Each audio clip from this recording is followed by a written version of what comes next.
18 октября 1943 года. A converted mansion outside Washington, D.C., requisitioned by the United States Army Air Forces and renamed, with bureaucratic flatness, the Proving Ground for Aerial Navigation. The woman sitting at the drafting table in the East Wing is 31 years old. Her name is Eleanor Grace Donahue. She is not a pilot. She is not a military officer. Until 14 months ago, she was a high school mathematics teacher in Evansville, Indiana, marking geometry homework and coaching the girls' debate team on Tuesday afternoons. She has a slide rule in her left hand and a stack of hand-drawn charts on her right. The charts are covered in arcs, intersections, and columns of figures she has been refining for 11 days without a break longer than 4 hours. The men in the adjacent room, colonels, navigation officers, career professionals with thousands of flight hours between them, have already sent word, twice, that her methodology is interesting but impractical. She has not responded. She is still working. What those colonels do not yet know is that in the next 6 weeks, a version of the calculations on that drafting table will be tested over the skies of occupied Europe.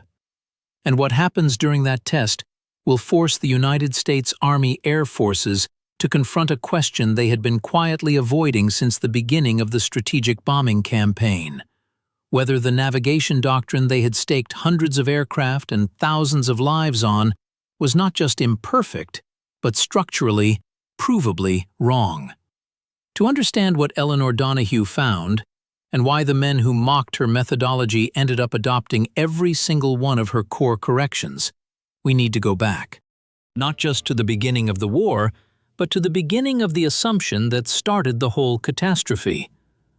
Part 1. The Doctrine That Flew Blind. In the summer of 1935 года, the United States Army Air Corps published a manual that would shape the next decade of American air power more than any single piece of hardware. It was not glamorous. It was not widely read outside the professional community. But its central claim, that precision daylight bombing by self-defending formations of heavy bombers could destroy industrial targets with sufficient accuracy to cripple an enemy economy, became the foundational assumption of American strategic air doctrine. The manual was built on a belief that was, in 1935 году, reasonable. The Norden bomb sight, then being developed, promised extraordinary accuracy under ideal conditions. American bomber designers were producing aircraft, the B-17 Flying Fortress, and later the B-24 Liberator, with the range, ceiling, and defensive armament that seemed to make them viable without fighter escort. The math, on paper, worked. Остановись и подумай об этом.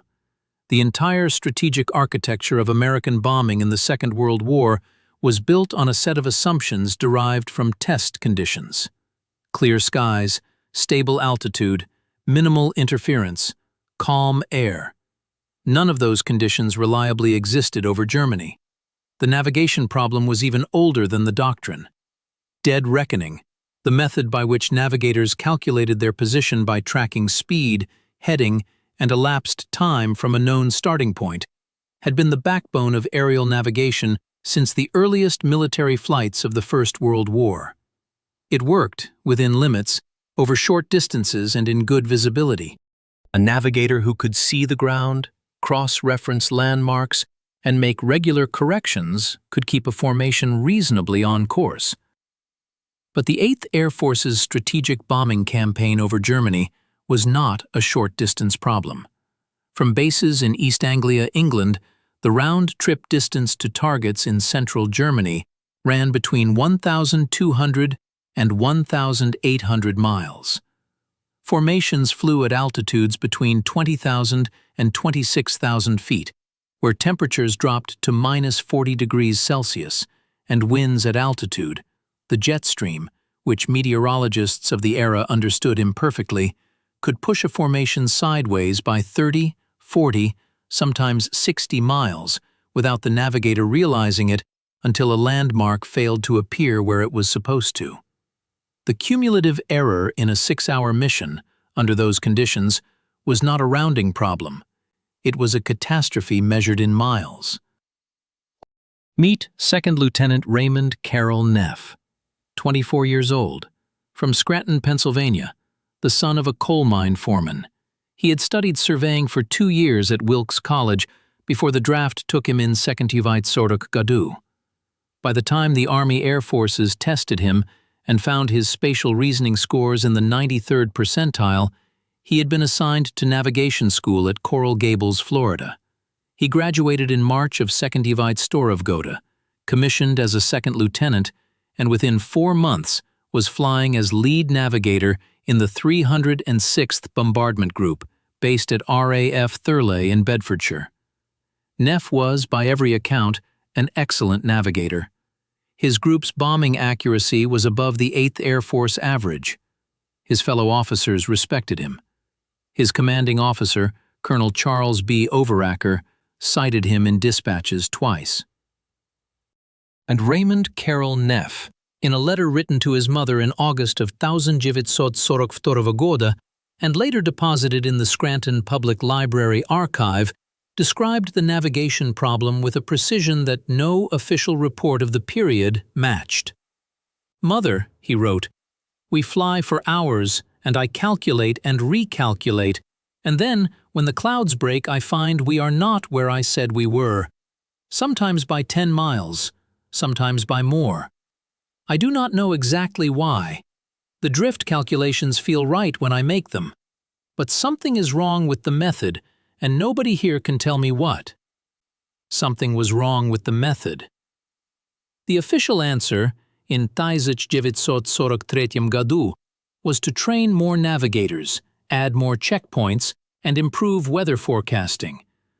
These were not wrong answers. They were just insufficient ones. Because the error Neff was describing was not a training problem or a weather forecasting problem. It was a mathematical problem. Specifically, it was a problem with how the navigation doctrine handled wind drift, the lateral displacement of an aircraft by crosswinds at altitude. The standard method, taught at every Army Air Forces navigation school, was to measure wind drift by observation, correct for it by adjusting heading, and then propagate that correction forward through the remainder of the flight. The assumption embedded in this method, quietly, invisibly, never explicitly stated in any manual, was that wind drift corrections measured at one altitude and one position were valid proxies for drift conditions across the entire flight path. They were not, and in the turbulent, unpredictable upper atmosphere over the North Atlantic and Northern Europe, the difference between what the correction assumed and what the air was actually doing could accumulate, hour by hour, into errors of 30 miles or more by the time a formation reached its target.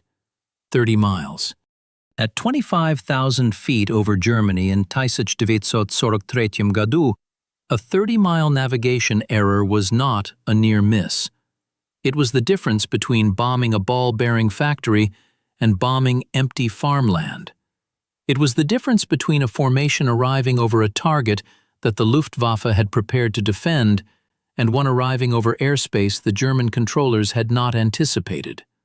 The doctrine had been flying blind, and the men who built it either did not know or had decided they could afford not to know. Part 2. The Woman with the Wrong Credentials. Eleanor Grace Donahue was born in 1912 году in Columbus, Ohio, the second of 4 children of a high school principal and a piano teacher. She graduated from Ohio State University in 1934 году with a degree in mathematics, finishing 3rd in her class. Her thesis advisor, a professor named Harold Hartley, later told colleagues she was the best student he had taught in 20 years. She did not go to graduate school. The Depression had made that impractical. She took a teaching position at Benjamin Harrison High School in Evansville, Indiana, and taught there for 8 years. In September of 17,000 года, the Army Air Forces Ferrying Command, the division responsible for delivering aircraft from factories to operational bases, ran an advertisement in a dozen Midwestern newspapers. They needed people who could calculate complex navigation problems for ferry route planning. The required qualifications were a college-level mathematics background and the ability to work with three-dimensional spatial problems. Gender was not listed as a disqualification, which in 17,000 gold was itself somewhat unusual. Donahue applied. She scored higher on the qualifying examination than any other applicant in her testing cohort, a cohort that included 47 men.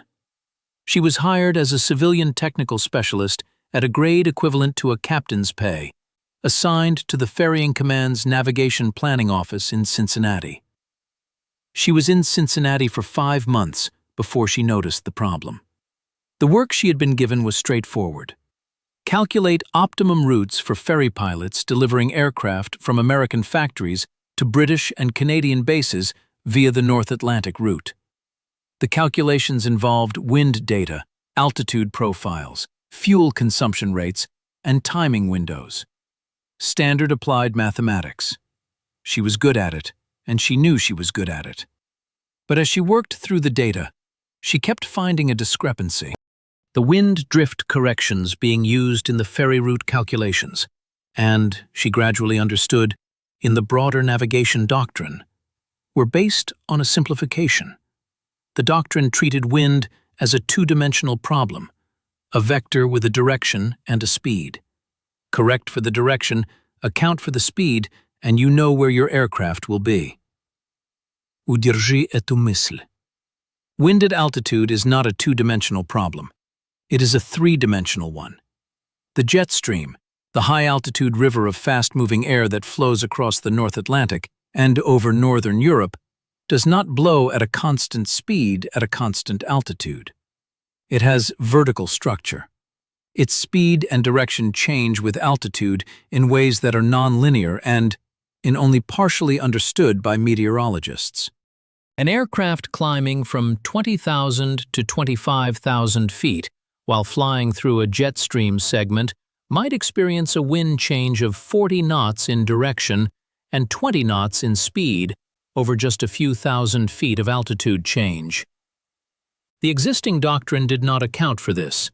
It could not account for it because accounting for it required treating wind drift as a function of altitude, which in turn required a calculation methodology that the existing tools and training did not support. Eleanor Donahue did not know, when she first noticed this, that she was looking at the central navigation error of the American strategic bombing campaign. She thought she had found an inefficiency in ferry route planning. She wrote a 7-page technical memo in February of 43 года, addressed to her supervisor at the Ferrying Command, a Major Thomas Wellesley, outlining the discrepancy and proposing a corrected calculation method. Major Wellesley read the memo. He sent it back with a handwritten note. Interesting approach, but operationally impractical given current tools and training pipeline. File for reference. File for reference. This was the bureaucratic equivalent of a drawer with no bottom. Donahue did not file it. She revised it. She spent the next 3 months developing a simplified version of her correction method, one that could be applied with a standard slide rule and the wind data already being collected by weather stations. And she wrote it up again. This time the memo was 11 pages. She sent it up the chain, past Wellesley, to the Ferrying Command's Chief Navigation Officer, a lieutenant colonel named James Pardee. Pardee's response was more elaborate than Wellesley's and more dismissive. He wrote, in a memo that survives in the National Archives, that Miss Donahue's calculations display a commendable mathematical sophistication, but reflect a misunderstanding of operational navigation conditions that could only be corrected by actual flight experience. He recommended that she be reassigned to less technically demanding work. She was not reassigned. Her immediate supervisor, a civilian administrator named Ruth Forsyth, quietly buried Pardee's recommendation. Forsyth later told a colleague that she had read Donohue's memo herself and had not understood all of it, but had understood enough to know that it was not the work of someone who needed to be reassigned. In June of 1630 Donohue was transferred, not demoted, transferred, to the proving ground for aerial navigation outside Washington, D.C. This was, in theory, a more prestigious assignment. The proving ground was where navigation doctrine was evaluated and refined. In practice, it was also where the men who ran the doctrine went to defend it. А теперь самое важное. By June of 1943 года, the 8th Air Force had been conducting strategic bombing raids over occupied Europe for almost a year. The results were not what the doctrine had promised. Bombing accuracy was poor. Formations were arriving at targets displaced from their planned approach paths, and the losses that the doctrine had claimed would be acceptable for self-defending formations, were running at rates that threatened to exhaust the available crews before the campaign could achieve its objectives. In the second half of 1943 года, the 8th Air Force flew what became known as the Black Week missions. Between 8th and 14th of October 1943 года, the 8th mounted 5 major raids. The most catastrophic was the second Schweinfurt mission on 14th of October. 291 B-17s dispatched, 60 shot down, 17 more written off after landing, 121 damaged. 650 men did not come back. In one day. Остановись и подумай об этом. 650 men. In one day. This was not a sustainable rate of loss. The 8th Air Force temporarily suspended deep penetration raids into Germany while the command tried to figure out what had gone wrong. Part of what had gone wrong was the Luftwaffe. The German fighter response to the Schweinfurt raid was devastating, organized, and effective. But part of what had gone wrong was navigation. Post-mission analysis of the Schweinfurt raid showed that multiple groups had arrived at the target area displaced from their planned approach paths by between 12 and 38 miles. This displacement had disrupted the planned bombing sequence, scattered the formation's mutual defensive coverage, and, in at least 2 cases, had sent groups directly over Luftwaffe airfields that the mission planners had specifically routed around. The navigation doctrine had failed. Again. And this time, 650 men had paid for it. It was in this context, 3 weeks after Schweinfurt, with the 8th Air Force's deep penetration campaign on hold and the command desperately looking for answers, that Eleanor Donohue, sitting at her drafting table in the east wing of the proving ground, was working on the calculations that the colonels in the adjacent room had already dismissed as interesting but impractical. Part 3. What she actually found. Here is the forensic core of what Eleanor Donohue's calculations showed. The standard dead reckoning method used by 8th Air Force navigators in 1943 году corrected for wind drift using a single measurement taken at the aircraft's current altitude. That correction was then held constant for the duration of the leg, the segment of the flight between 2 navigation waypoints.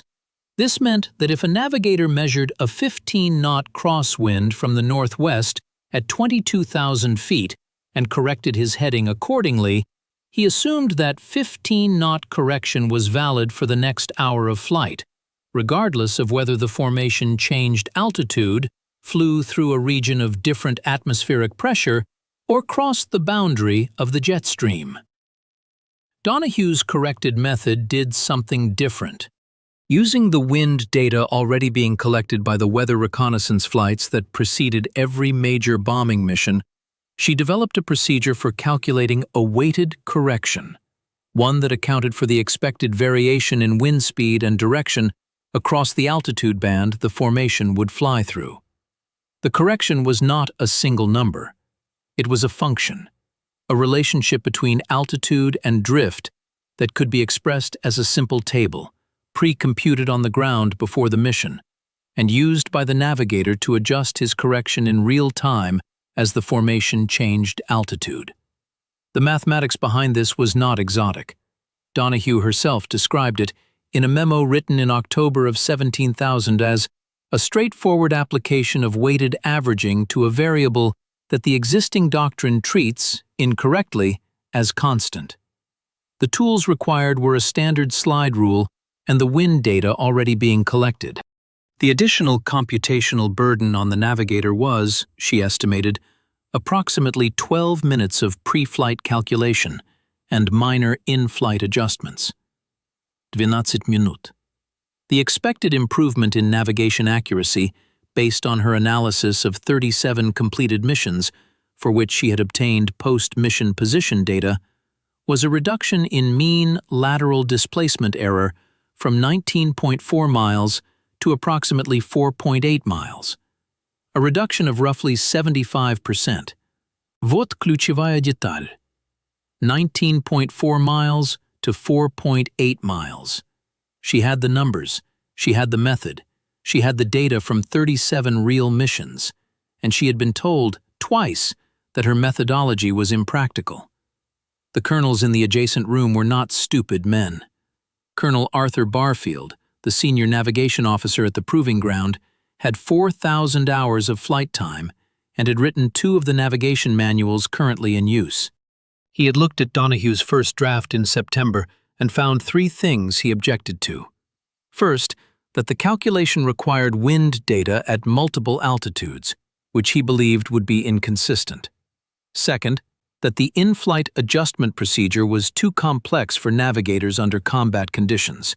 And third, that the improvement she claimed was based on retrospective analysis rather than a prospective test. The first objection was partially valid. The second was, Donahue believed, simply wrong. And the third was the kind of objection that is technically correct and practically circular. You cannot run a prospective test without first getting approval to run a prospective test. She spent 3 weeks addressing all 3. For the first objection, she obtained additional altitude-stratified wind data from the weather reconnaissance files and demonstrated, with error bars, that the multi-altitude corrections were consistent enough to be operationally useful even when the data was imperfect. For the second, she redesigned the in-flight adjustment as a single lookup table, a card the navigator could hold in one hand, that reduced the in-flight adjustment to reading a number off a pre-computed chart. For the third, she could not do much except make the case more clearly. She made the case. 11 days of work, no break longer than 4 hours, the slide rule in her left hand. And then, something happened that she had not planned for. On the 22nd of October, a young captain from the 8th Air Force's Operational Analysis Section arrived at the proving ground on a different matter entirely. His name was Captain Frederick Allen Morse, 28 years old, from Cranford, New Jersey, a former actuarial analyst for a Hartford insurance company, who had been commissioned directly into the Operational Analysis Section because the Army Air Forces needed people who could calculate probabilities under uncertainty, and he was, by every assessment, very good at it. Morse was at the proving ground to review a separate report on bombing accuracy. He was given a desk in the East Wing while he waited for the report to be located. The desk happened to be next to Eleanor Donahue's drafting table. He picked up one of her charts. He looked at it for about 3 minutes. Then he asked her what it was. She told him. He asked to read the full memo. She handed it to him. He read it in 40 minutes. Then he sat quietly for a moment and said, according to Donahue's own account, written years later in an unpublished memoir, now held by the Ohio State University Library, "This is correct. The method is correct. How long have you been trying to get someone to test it?" 8 months, she said. Morse took the memo back to the 8th Air Force's Operational Analysis section.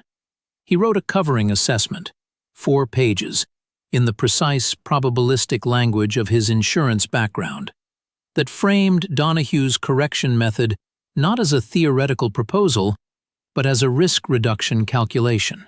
He showed that if her estimated error reduction was even half right, the expected improvement in bombing accuracy across a 100-mission campaign would translate to a meaningful reduction in the number of missions required to achieve a given level of target destruction, which in turn translated directly into fewer aircraft lost and fewer crews killed. He put numbers on it, specific numbers, and he sent it up. It reached Brigadier General Haywood Hansell, one of the architects of American strategic bombing doctrine and in key figure in the 8th Air Force's planning staff. On the 30th of October, Hansell read it. He asked 2 questions. Who was the original author, and had the method been tested? The answer to the first question was a civilian mathematics teacher from Evansville, Indiana. The answer to the second was no. Hansell approved a limited operational test. И вот что упустили все. The test was not announced as a test of Donahue's method. It was announced as a navigation procedure evaluation. For a series of missions in November and December, of 3 groups were selected. Their lead navigators were given Donahue's corrected calculation procedure, the pre-computed wind correction tables, the in-flight lookup card, and trained on it in 3 sessions of approximately 2 hours each. The remaining groups flew with the standard doctrine unchanged. The results were not ambiguous. Over the 6 missions flown between the 8th of November and the 19th of December, the 3 groups using Donahue's corrected method showed a mean lateral displacement error of 5.1 miles at the target. The control groups, flying the same missions, in the same weather, to the same targets, showed a mean lateral displacement error of 22.3 miles, 5.1 versus 22.3. The correction worked. Part 4. The Forensic Verdict. Here is the forensic verdict of this investigation. Eleanor Donahue was right. She was right about the mathematics. She was right about the method. She was right about the expected magnitude of the improvement. And she was right 8 months before anyone with the authority to test her was willing to listen. The question this investigation asks is not whether she was right. The data answered that.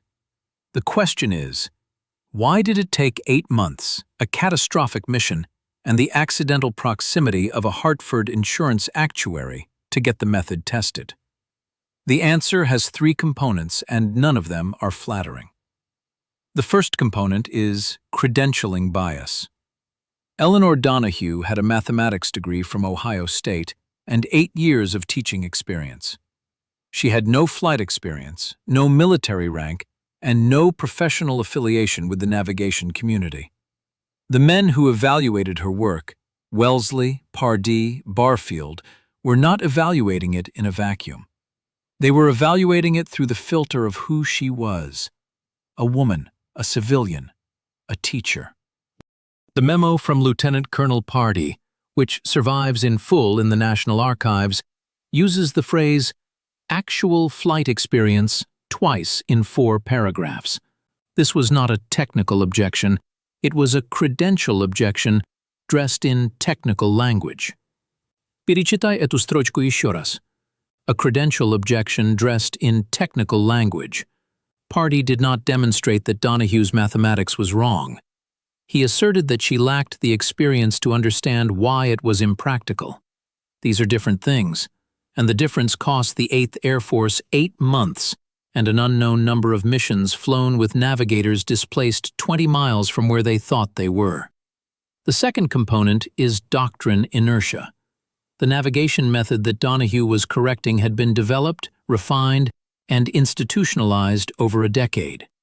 The men who ran the navigation community had built their careers on it, acknowledging that a fundamental assumption of the method was wrong, that wind drift corrections needed to be altitude stratified rather than single point, meant acknowledging that every mission flown under the existing doctrine had been navigated with a systematic error built in. That is not a comfortable acknowledgement for a community that had trained thousands of navigators and certified the doctrine at the highest levels. Doctrine inertia is not cowardice. It is the natural behavior of any institution that has invested heavily in a method. But it is, in the context of a war where the cost of systematic error was measured in dead airmen, something that needed to be overcome faster than it was. The third component, and this is the one that the official histories tend to pass over, is the structural position of civilian technical specialists within the wartime Army Air Forces.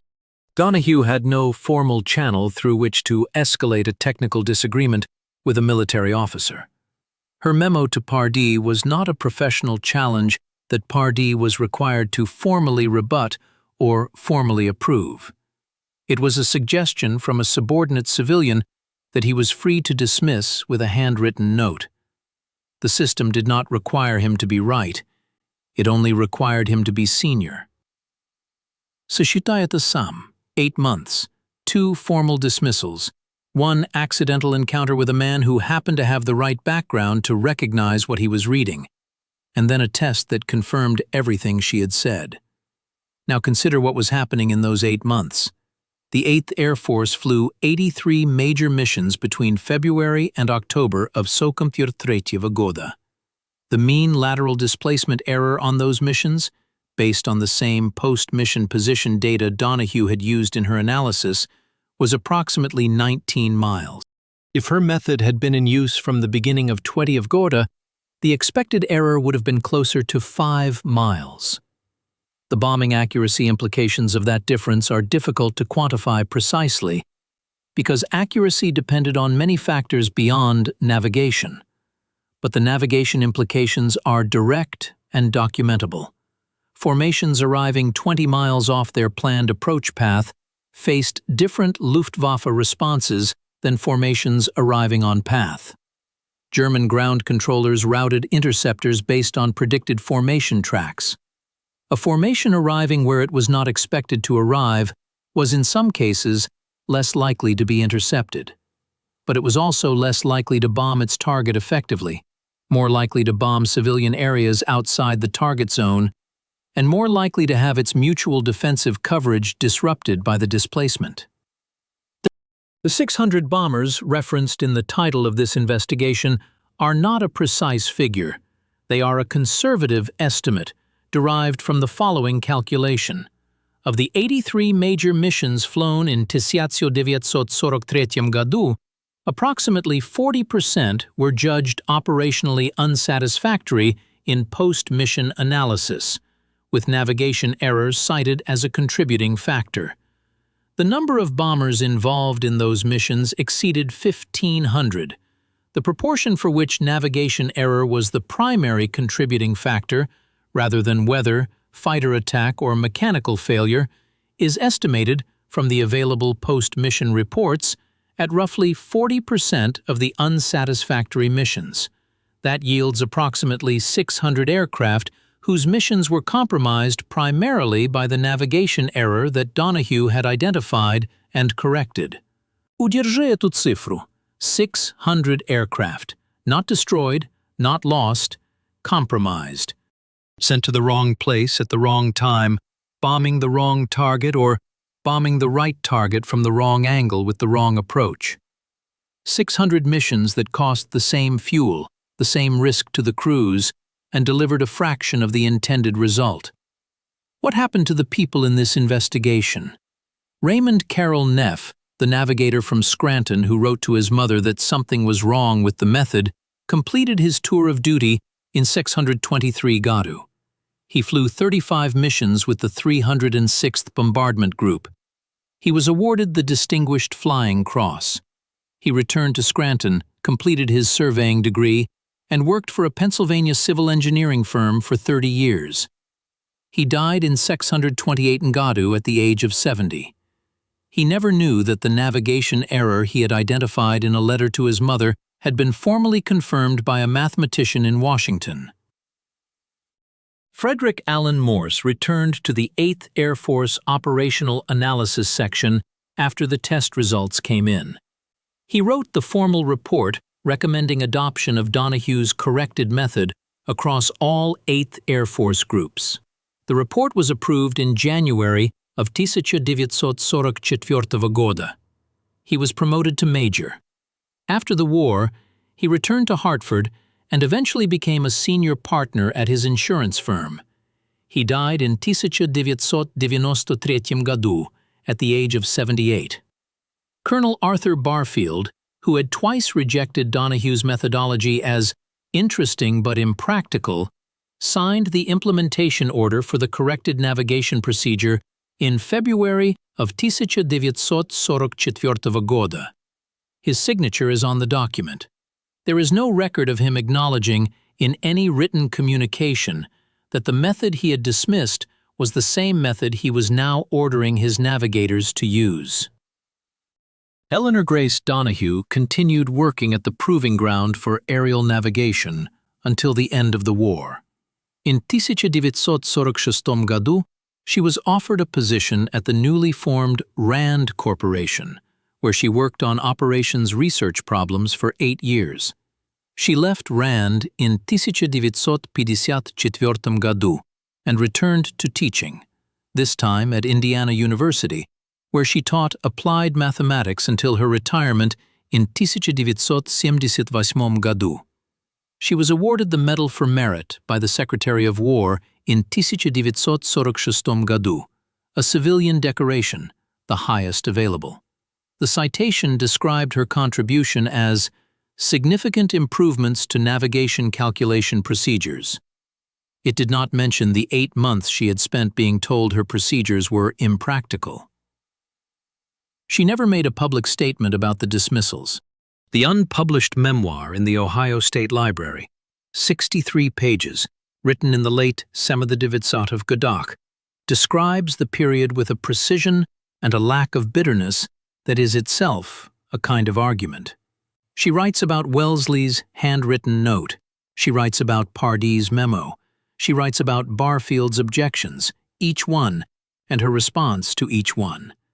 And then she writes about Frederick Morse picking up her chart and reading it for 3 minutes and asking what it was. He asked, she wrote, as if the answer might be interesting. That was the first time anyone had asked me that. As if the answer might be interesting. That is the sentence this investigation ends on. Not because it is dramatic, and not because it is immoral. It is the sentence this investigation ends on because it is precise. Eleanor Donohue's method was correct from the day she wrote the first memo. The mathematics did not change between February and October of 1943 года. What changed was that one person with the right background, in the right place, by accident, asked the question as if the answer might be interesting. The 8th Air Force adopted her corrected navigation procedure in February of 1944 года. By the end of 1944 года, the mean lateral displacement error on 8th Air Force missions had dropped to approximately 4.9 miles. The improvement was attributed, in official histories, to refinements in navigation doctrine and improved weather data. Refinements in navigation doctrine. Go back to that East Wing.